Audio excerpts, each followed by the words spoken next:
திருநாய்களை கருணை கொலை செய்வதற்கான வழிகாட்டுதல் நெறிமுறைகள் விரைவில் வெளியிடப்படும்னு கேரளம் அரசு அறிவிச்சிருக்கு. இது பற்றி விளக்க இணைகிறார் சிறப்பு செய்தியாளர் ரஞ்சித். வணக்கம் நேயர்களே. கேரளத்தில் மீண்டும் திருநாய்கள் விவகாரம் தேசிய அளவில் மிகப்பெரிய ஒரு பிரச்சனையாக உருவெடுத்திருக்கின்றது. தொடர்ச்சியாக திருநாய்க்கடி ரேபீஸ் உயிரிழப்புகள் அதிகரித்து வரக்கூடிய நிலையில் ஆகஸ்ட் 7ஆம் தேதிக்குள்ள திருநாய்களை கருணை கொலை செய்வதற்கான விரிவான வழிகாட்டுதல் நெறிமுறைகள் வெளியிடப்படும்னு கேரள அரசானது அறிவித்திருக்கின்றது. உச்சநீதிமன்றம் கடந்த சில மாதங்களுக்கு முன்பு திருநாய்கள் விவகாரத்தில் மிக முக்கியமான ஒரு தீர்ப்பை கொடுத்தாங்க. அதன் அடிப்படையில் தீர்ப்பை சரியாக அமல்படுத்தாத தமிழகம் உள்ளிட்ட மாநிலங்களுக்கு நீதிமன்றம் கண்டனம் தெரிவித்தது. இதன் தொடர்ச்சியாகத்தான் தற்போது கேரளா திருநாய்கள் பிரச்சனைக்கு தீர்வு காண இப்படி ஒரு அதிரடி முடிவை எடுத்திருக்கின்றது. ஆனால் எல்லா திருநாய்களையும் கொல்ல போறாங்களா இல்ல குறிப்பிட்ட சூழ்நிலைகளில் மட்டுமே இந்த நடைமுறை பின்பற்றப்படுமா என்பது புதிய சர்ச்சையை ஏற்படுத்தி இருக்கின்றது. கேரள அரசின் இந்த நடவடிக்கைக்கு விலங்குகள் நல ஆர்வலர்கள் எதிர்ப்பு தெரிவிக்கிறாங்க. இந்த புதிய முடிவின் பின்னணி என்ன, சட்டம் என்ன சொல்லுது, தமிழகம் உள்ளிட்ட பிற மாநிலங்களும் கேரள அரசின் நடவடிக்கை முன்னுதாரணமாக அமையுமா என்பதை நாம் பார்க்க போறோம். முதல்ல ஏன் இந்த முடிவு?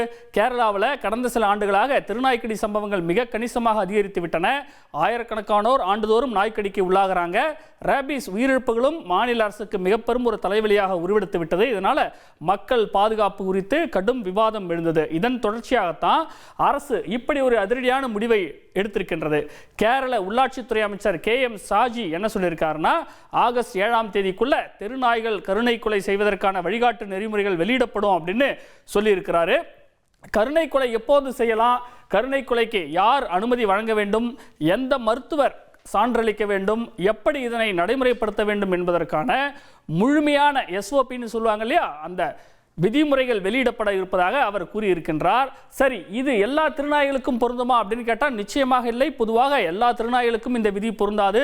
கருணை கொலை செய்வதற்காக, அதாவது ரேபீஸ் பாதிப்பு உறுதி செய்யப்பட்ட நாய், குணப்படுத்தவே முடியாத அளவுக்கு படுகாயமடைந்த ஒரு நாய், கால்நடை மருத்துவர் இந்த நாயை உயிருடன் வைத்திருப்பது மிக கொடுமை என்று சான்றளிக்கக்கூடிய பட்சத்தில் அந்த நாய்கள் கருணை கொலை செய்யப்படலாம். அல்லது ஆபத்தானது அப்படின்னு நிரூபிக்கப்படக்கூடிய நாய்கள், அதாவது யாரும் எதுவுமே செய்யாம தெருவில் போற வரவங்களையெல்லாம் வாலண்டியராக கடிக்கக்கூடிய நாய்களை கருணை கொலை செய்வதற்காக அனுமதிக்கப்படுகின்றது.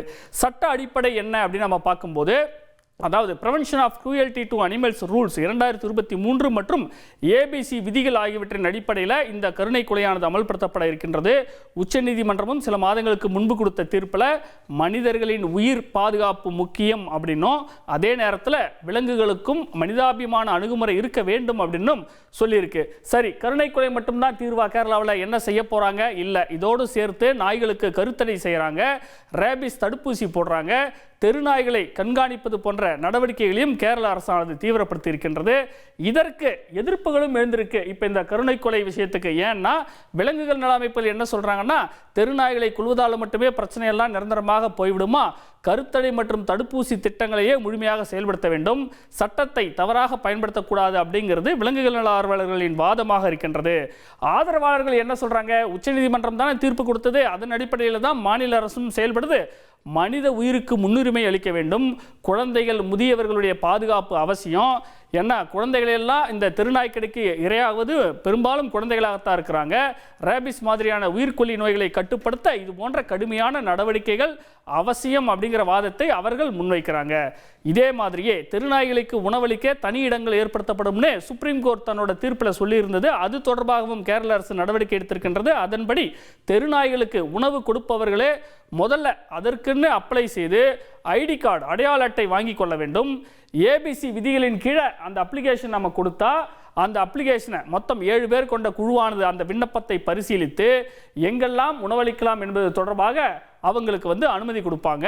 சில நேரங்களில் அவங்க சொன்ன இடம் ஒத்து வரல, அது பொது இடமாக இருக்கு, மக்கள் அதிகம் கூடும் இடமாக இருக்குன்னா மாற்று இடத்தை பரிந்துரைப்பாங்க அல்லது அந்த விண்ணப்பத்தையே நிராகரிப்பாங்க. இப்படி அங்கீகரிக்கப்பட்ட அந்த பராமரிப்பாளர்கள் காலை 5 மணி முதல் 6 மணி வரையிலும், இரவு 10 மணி முதல் 11 மணி வரையிலும் மட்டுமே நாய்களுக்கு, அதாவது தெருநாய்களுக்கு உணவளிக்க அனுமதிக்கப்படுவார்கள். குழந்தைகள் முதியவர்கள் அடிக்கடி பயன்படுத்தக்கூடிய பகுதிகளில் இருந்து விலகி குறிப்பிட்ட சில இடங்களில் மட்டுமே நாய்களுக்கு உணவளிக்கணும்னு சொல்லப்பட்டிருக்கின்றது. குறிப்பாக சொல்லணும் அப்படின்னா பேருந்து நிறுத்தங்கள், மக்கள் நெரிசல் மிகுந்த பொது இடங்களுக்கு அருகில் உணவளிப்பதற்கு அனுமதி வழங்கப்பட மாட்டாது என்று அமைச்சர் திட்டவட்டமாக சொல்லியிருக்கிறாரு. கருணை கொலைக்கான ஆபத்தான நாய் என்பது எந்த தூண்டுதலுமின்றி தானாகவே கடிக்கக்கூடியது அப்படிங்கிறத மிக முக்கியமான அளவுகோலாக வச்சிருக்கிறாங்க. அதே நேரத்தில் மற்றொரு விஷயத்தையும் சுட்டி காட்டியிருக்கிறாங்க. என்னன்னா, வெறுமனே புகார்களின் அடிப்படையில் மட்டுமே இல்லாமல் உண்மையாகவே தகுதியான சூழலில் மட்டுமே கருணை கொலையானது அனுமதிக்க முடியும் என்று இந்திய கால்நடை மருத்துவ சங்கமும் கேட்டுக்கொண்டிருக்கு. ஒரு பொது புகாரின் காரணமாக மட்டுமே ஒரு நாயை ஒருபோதும் கருணை கொலை செய்யக்கூடாது என்று ஏற்கனவே தீர்ப்பில் சொல்லப்பட்டிருப்பதும் குறிப்பிடத்தக்கது. இந்த நேரத்தில் நம்முடைய கால்நடை மருத்துவர் பேட்ரிக் ஜோஷுவா இணைகிறார். சார் வணக்கம், இணைப்பில் இருந்தமைக்கு நன்றி. இப்ப ரேபிஸ் இருக்கக்கூடிய நாய்கள், வெறி நோய் இருக்கக்கூடிய நாய்களை கருணை கொலை செய்யலாம் அப்படின்னா அதை எப்படி அடையாளம் காணுமாங்க?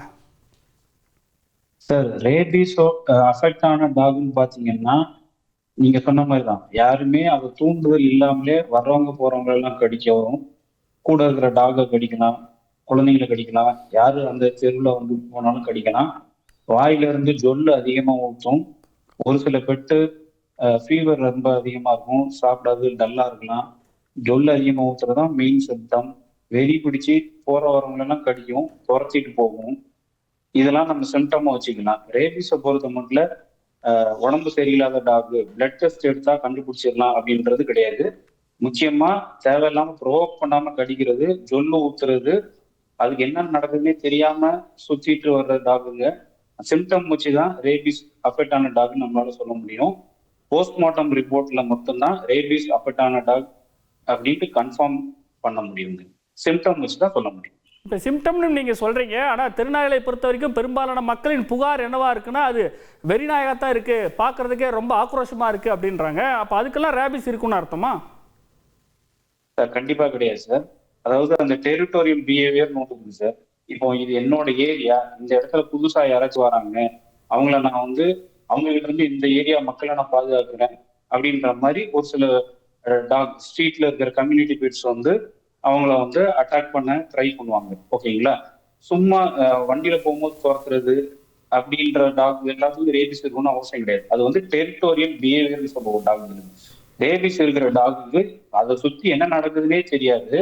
அவங்களுக்கு யாரு சாப்பாடு போட போனாலும் அவங்களையும் கடிக்கும், அந்த ஏரியால இருக்கிறவங்களையும் கடிக்கும், புதுசா வரவங்களையும் கடிக்கும், கூட இருக்கிற விலங்குகள்ல இருந்து எல்லாத்தையுமே கடிக்கும். அதான் சார், ரேபிஸ் இருக்கிற டாக்கும் நம்ம நார்மலா இருக்கிற டாக்கும் நம்மளுக்கு கண்டிப்பா வித்தியாசம் தெரியும். அது பார்த்தோன்னே தெரியும். நல்ல விலங்கு நல்ல ஆர்வலர்களுக்கும் நல்லாவே புரியும். இந்த விதி மிஸ்யூஸ் பண்ணப்படுறதுக்கு வாய்ப்பு இருக்கா சார்? இந்த விதியை மிஸ்யூஸ் பண்றதுக்கு வாய்ப்பு இருக்குதான்னு கேட்டீங்கன்னா, அவங்க ஆல்ரெடி சொல்லி இருக்கிற நடைமுறைகளை ஃபாலோ பண்ணா வாய்ப்புகள் கிடையாது சார். அந்த ஒரு டாகை, கம்யூனிட்டி டாகை வந்து எடுத்துட்டு போயிட்டு உடனே கருணை கொலை பண்ணுங்கன்னா எந்த ஒரு வெட்டினரி டாக்டரும் பண்ண மாட்டாங்க, அரசாங்கமும் பண்ணாத. அதுக்குன்ட்டு ரேபிஸ் இருக்குன்ற மாதிரி அந்த கால்நடை மருத்துவர் அந்த சிம்டம் பேஸ் பண்ணி அந்த சுற்றி இருக்கிறவங்கலாம் ஹிஸ்டரி எடுத்து அந்த பெட்டோட சிம்டம்லாம் பேஸ் பண்ணி ரேபிஸ் இருக்குன்றது அவங்க டயக்னோஸ் பண்ணா மட்டும்தான் கருணை கொலை பண்றதுக்கு எந்த ஒரு கால்நடை மருத்துவர் ஒத்துக்குவாங்க. அதனால மிஸ்யூஸ் பண்றதுக்கு வாய்ப்புகள் மிக மிக குறைவுன்னு தான் நான் நினைக்கிறேன். இப்ப சில சந்தர்ப்பங்கள்ல சில நாய்கள் வந்து தெரு நாய்களாகவும் இருக்காது, முழுக்க வீட்டு நாய்களாகவும் இருக்காது. பல நேரங்கள்ல வந்து வீட்டுல வளர்ப்பதா சொல்லிப்பாங்க, ஆனா அந்த நாய் தெருவில் தான் இருக்கும், போற வரவங்களை தான் கடிக்கும். அப்ப இப்படிப்பட்ட நாய்களை எப்படி வந்து டீல் பண்றது? அதை வந்து அவங்கள பிரச்சனை பண்ண மாட்டாங்களா சார்? அதான் நீங்க கேட்கிற நல்ல கேள்வி. இது வந்து அந்த ஃபீடர் இருப்பாங்க, அந்த பர்டிகுலர் ஏரியால ஃபீடர், அனிமல் ஃபீடர்னு இருப்பாங்க. அதாவது தெருநாய்களுக்கு உணவளிப்பவர்கள். ஓகேங்களா? அவங்களுக்கு அந்த ஏரியால இருக்கக்கூடிய டாக்களை பத்தி ஓரளவுக்கு ஹிஸ்டரி தெரிஞ்சிருக்கும். அவங்களோட அப்சர்வேஷன், இப்போ இருக்கிற விலங்கு நல்லாளர்கள் ஓரளவுக்கு நல்ல விவரம் தெரிஞ்சவங்களா தான் இருக்காங்க. அவங்களுக்கு ரேபிஸ் அஃபெக்ட் ஆன டாகும் நார்மல் டாகும் வித்தியாசம் தெரியும்.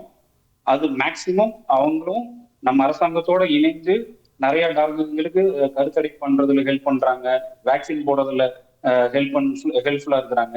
ஸோ கருத்தடை, சர்ஜரி ஃபேமிலி பிளானிங் பண்றது, அதுக்கப்புறம் தடுப்பூசி போடுறதுனால நம்ம ரேபிஸை கட்டுப்படுத்தலாம். அதே மாதிரி தமிழ்நாடு அரசாங்கமும் சென்னை மாநகராட்சிக்குள்ள வந்து நம்ம மைக்ரோ சிப்பிங்கிற ப்ராசஸ் படி பெட் அபண்டனிங், வீட்டில் வளர்க்குற டாக் தெருவில் விடுறத கண்ட்ரோல் பண்றதுக்கு உண்டான நடவடிக்கைகளை எடுத்துக்கிட்டு தான் இருக்கிறாங்க. அரசாங்கம் தொடர்ந்து நடவடிக்கைகளை எடுத்துட்டு தான் இருக்குது. அதுக்கு மக்களும் ஒத்துழைப்பு கொடுத்தாங்கன்னா இன்னும் நம்ம ரேபிஸ் ஃப்ரீ கண்ட்ரியா நம்ம சீக்கிரமே உருவெடுக்கலாம் சார். நன்றி சார். வேக்சினேஷன் ரொம்ப இம்பார்ட்டன்ட். நன்றி சார். இணைப்பில் வந்து உங்களுடைய கருத்துக்களை பகிர்ந்துள்ளமைக்கு மிக்க நன்றி. தொடர்ந்து நம்முடைய விலங்குகள் நல ஆர்வலர் முரளிதரன் இணைகிறார். சார் வணக்கம். இப்போ திருநாய்களை கொள்வதால் மட்டுமே பிரச்சனை தீர்ந்துராது, நீங்க தடுப்பூசியை ஒழுங்கா போடுங்க, கருத்தடை பண்ணுங்க, எதுக்கு கருணை கொலை பண்றீங்கன்னு விலங்குகள் நல ஆர்வலர்கள் வந்து எதிர்ப்பு தெரிவிக்கிறாங்க. உங்களுடைய நிலைப்பாடு என்ன சார்? முற்றிலும் தவறு சார். நாய் என்பது செல்லப்பிராணி, வீட்டில் வளர்க்கப்பட வேண்டியது. அதை தெருவில் வச்சு அதை சோறு போட்டு அது நல்லா இருக்கும்னு நம்ம சொல்கிறதும் தப்பு, அதற்காக சோறு போடுறதும் தப்பு. ஏன்னு கேட்டிங்கன்னா, நம்ம சோறு போட்டு போயிடுவோம், அதுக்கப்புறம் போகிற வாரங்களை துரத்தி கடிக்கும்.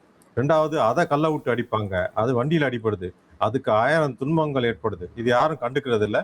இவங்களுக்கு ஒரு மனநோய் மாதிரி, இந்த சாப்பாடு போட்டோன்னே மனதில் ஒரு திருப்தி கிடைக்குது, அதற்காக இவங்க அதை பண்ணிக்கிட்டு இருக்காங்க. அது முற்றிலும் தவறு. இது ஒரே ஒரு சொல்யூஷன் தான். என்ன கேட்டிங்கன்னா, இந்த கருத்தடைங்கிறது, அப்புறம் தடுப்பூசி போடுறது, இதெல்லாம் 20 வருஷமா நம்ம பண்ணிட்டோம். 2000 பண்ணிக்கிட்டு இருக்கோம். 2000 வருஷத்துலேருந்து 2000 இது வரைக்கும் சொல்யூஷன் கிடையாது. நாய் ஜனத்தொகை அதிகரிச்சிருக்கு. அதுலேயும் தமிழ்நாடு பார்த்தீங்கன்னா, பாப்புலேஷன் மக்கள் ஜனத்தொகைக்கும் நாய் கடிக்கும் உள்ள ரேஷியால இந்தியாவிலே நம்பர் 1. நம்ம யூபி எடுத்துக்கிட்டிங்கன்னா 12 லட்சம் நாய்கடி இருக்கு. தமிழ்நாட்டில் பார்த்தீங்கன்னா 7 லட்சம் நாய்கடி. யூபியில் ஜனத்தொகை 23 கோடி, தமிழ்நாட்டில் 8 கோடி. ஸோ இந்தியாவிலே கேபிட்டல், நாய்கடி கேபிட்டல்லாம் தமிழ்நாடு.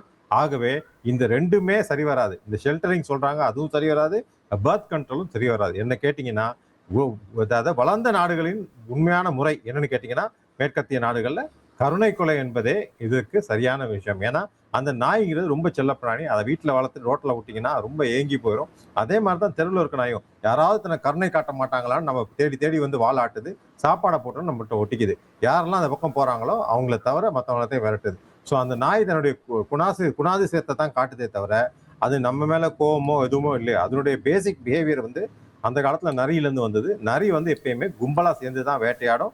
நாய்களும், ஒரு நாய் உங்களை துரத்து கிடைச்சா எல்லா நாயும் சேர்ந்து கடிக்கும். சின்ன குழந்தைங்களாம் நிறைய பேர் பாதிக்கப்படுறத பார்த்துருக்கோம். சின்ன குழந்தைங்க மட்டும் இல்லை, வயசானவர்கள், அப்புறம் வனவிலங்குகள், கால்நடைகள் ஒரு ஃபார்முக்குள்ளே பூந்து எல்லா ஆட்டையும் கடிச்சு கொண்டது, இல்லை கோழியை கடிச்சு கொண்டது, இந்த மாதிரி முதியோர்கள் அனைவருக்கும் இது ஒரு உபாதையாக இருக்கனால நாய்கள் தெருவில் இருக்க நாய்கள் மேல் மக்களுக்கு வெறுப்பு ஏற்படும். அந்த வெறுப்பே மாறி நாளைக்கு நாயே இல்லாத தேசமாக மாறிவிடும் இந்தியா. அதற்காகவாவது இந்த நாய்களை அப்புறப்படுத்த வேண்டும். என்ன கேட்டீங்கன்னா, ஷெல்டர்ல போடுறது தவறு. ஏன்னா நாய் டெரிட்டோரியல், ஷெல்டர்ல இருக்காது. அங்க இருக்க ஆவேசமான நாய்கள் மட்டும்தான் வாழ முடியும். மற்ற நாய்களை கடிச்சு கொதறிடும், இல்ல அது சாப்பாடே கிடைக்காம பட்டியை போட்டு கொண்டுடும். இதுதான் நடக்கும். ஆகவே நாய்களை கருணை கொலை செய்வதே மேல். இப்ப நீங்க சொல்றது படி பார்த்தா எல்லா திருநாய்களும் கருணை கொலை செய்யணும்னு சொல்றீங்களா? கண்டிப்பா சார். அதுதான் மேற்கத்திய வெள்ளைக்காரன் நம்ம கற்றுக் கொடுத்துட்டு போனது. 1995 வரைக்கும் நம்ம அதான் பண்ணிட்டு இருந்தோம். திடீர்னு நமக்கு ஏதோ ஞானோதயம் நாய்களுக்கு கருணை காட்டுறோம்னு சொல்லிட்டு ஊர் முழுக்க நாயை பெருக்கி விட்டு நாய்களுக்கும் உபாதை, இன்னைக்கு மக்களுக்கும் உபாதை. ஸோ வெள்ளைக்காரன் எதை நம்ம கற்றுக் கொடுத்துட்டு போனானோ அதை கடைபிடிக்க வேணும். மற்ற அரசியல் சாசனம் முதற்கொண்டு வெள்ளைக்காரன் நம்ம கொடுத்துட்டு போனதுதான், அதை தான் இன்னும் கடைபிடிச்சிட்டு இருக்கோம். அப்படி இருக்கல நாய்களுக்கு மட்டும் எதுக்கு ஸ்பெஷாலிட்டி? அது மட்டும் இல்லாமல் வனவிலங்குகளை காலி பண்ணிடுது சார் இன்னைக்கு. அதாவது குறைந்த உயரத்தில் குஞ்சு பொரிக்கும் பறவைகள் சுத்தமாக கிடையாது வனத்தில், எல்லாத்தையும் காலி பண்ணுது நாய். அது மட்டும் இல்லாமல் அதுலேருந்து டிஸ்டம்பர்னு ஒரு நோய், ரேபிஸ் மட்டும் தான் உங்களுக்கு தெரியும். டிஸ்டம்பர் நோய் ஒரு உயிர்கொல்லி நோய். இது புலிகள், சிறுத்தைகள் அனைத்தையும் தாக்கும். அந்த நோய்கொல்லி நோயை அதான் பரப்புது. அதனால நாய்கள் வீட்டில் மட்டுமே இருக்க வேண்டும். ஏன்னா அதுக்கு ரேபிஸ் ஊசி போடுறதோ ஏதோ. ஏன்னா ரோட்டில் இருக்க நாய்க்கு நீங்கள் ஒரு நாய்க்கு ஊசி போடுறதுக்கு பிடிச்சிங்கன்னா 9 நாய் ஓடி ஒளிஞ்சிரும். அதே மாதிரி ஒரு நாயை பிடிச்சிங்கன்னா கருத்தரை பண்ணால் 9 நாய் ஓடி ஒளிஞ்சிரும். ஆனால் அரசு என்ன பண்ணுது, கணக்கு எழுதிட்டு போயிடுறாங்க. 10 நாய்க்கு ஊசி போடுறோன்னு கணக்கு எழுதி அந்த பணத்தை திருடிக்கிட்டு இருக்காங்க. 20 வருஷமா ஒரு மகாபெரிய ஊழல் என்பது தெருநாய்க்கு ஊசி போடுவதும் தெருநாய்க்கு கருத்தரை பண்ணுவதும். இதனால தான் ஃபெயிலியராக இருக்குது. நன்றி சார். இணைப்பில் உங்களுடைய பார்வையை பகிர்ந்து கொண்டமைக்கு மிக்க நன்றி. நேரிலே உச்சநீதிமன்றத்தினுடைய இந்த தீர்ப்பை அடுத்து கேரள அரசு தற்போது நடவடிக்கை எடுத்திருக்கு. தமிழகம் உள்ளிட்ட மற்ற மாநிலங்களும் இதே போல கருணை கொலைக்கான, அதாவது தெருநாய்களை கருணை கொலை செய்வதற்கான வழிகாட்டுதல்களை வெளியிட்டு நடவடிக்கையை தொடங்கணும். ஏன்னா நாய்க்கடி சம்பவங்கள் தமிழகத்திலும் மிகப்பெரிய ஒரு பிரச்சனையாக இருக்கின்றது. தமிழ்நாட்டில் நடப்பு 2026 4.68 லட்சம் நாய்க்கடி சம்பவங்கள் இதுவரை பதிவாக இருக்கின்றது. கடந்த ஆண்டு எடுத்துக்கிட்டா கூட 6,25,700 பேர் நாய்க்கடியால் பாதிக்கப்பட்டிருக்கிறாங்க. இதில் 34 பேர் உயிரிழந்திருக்கிறாங்க. இந்த ஆண்டு இதுவரைக்குமே மொத்தம் 24 பேர் நாய்க்கடிக்கு இறந்திருக்கிறாங்க. குறிப்பா சேலம், கடலூர், நெல்லை, சென்னையில் அதிக பாதிப்பானது பதிவாக இருக்கின்றது. 10 வயதுக்குட்பட்ட குழந்தைகள் தான் நாய்க்கடிக்கு அதிகம் இரையாகிறாங்க என்பதும் இந்த இடத்துல குறிப்பிடத்தக்கது. இனி செல்லும் இடமெல்லாம் செய்தி. தந்தி டிவியின் வாட்ஸ்அப் சேனலை ஃபாலோ பண்ணினா செல்ல இருக்கும் இடமெல்லாம் செய்தி. இதோ QR கோட், இப்பவே ஸ்கேன் பண்ணுங்க, ஃபாலோ பண்ணுங்க.